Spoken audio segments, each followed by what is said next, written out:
From fields to frameworks, a journey into knowledge management. Meet Amrit Bhandari. Growing up in a remote village in western Nepal, I witnessed firsthand the devastating impact of not having access to timely, practical knowledge. My parents, resilient farmers, faced crop failures not due to a lack of effort, but due to the absence of actionable knowledge on farming. My own educational path was shaped by similar struggles, from using a black stone as a notebook to battling hunger while trying to focus on lessons. These experiences taught me that knowledge is not just information, it is empowerment, hope, and the key to breaking cycles of hardship. When I think about knowledge and its power, my mind wanders to the dusty paths of my childhood village in western Nepal. My parents were farmers, resilient, hard-working and determined. They fought valiantly against the winds of nature, yet their greatest adversary was often invisible: the lack of access to knowledge on farming. I remember a particularly heartbreaking season when disease wiped out our potato crops. My parents tried everything they knew, from traditional methods to advice from fellow farmers, but nothing worked. It wasn't just a failed crop.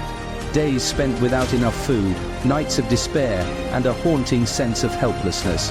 What they lacked wasn't effort, but access to practical, life-saving knowledge. Growing up, education wasn't a given, it was a daily battle. My school lacked essential resources. Even a proper classroom was a luxury. Until the third grade, I wrote on a black stone carved to serve as a notebook, using a small chalk-like stone for writing. It was a struggle to keep up, especially when I arrived late, after fetching water, cutting fodder, or cleaning the cowshed. I still remember sitting cross-legged on a mat woven from corn husks, trying to concentrate while my stomach growled in protest. Despite their struggles, my parents believed education was the key to a better future, a belief they passed on to me like a sacred torch. As I work to transform knowledge management into a force for global impact, I carry the lessons of those early days with me.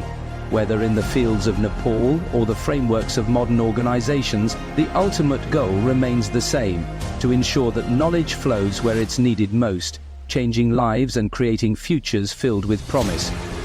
My parents' sacrifices and struggles are woven into every aspect of my work. They remind me why knowledge matters, not just as a tool for progress, but as a lifeline. Knowledge changed my life, and I am committed to ensuring it changes others as well.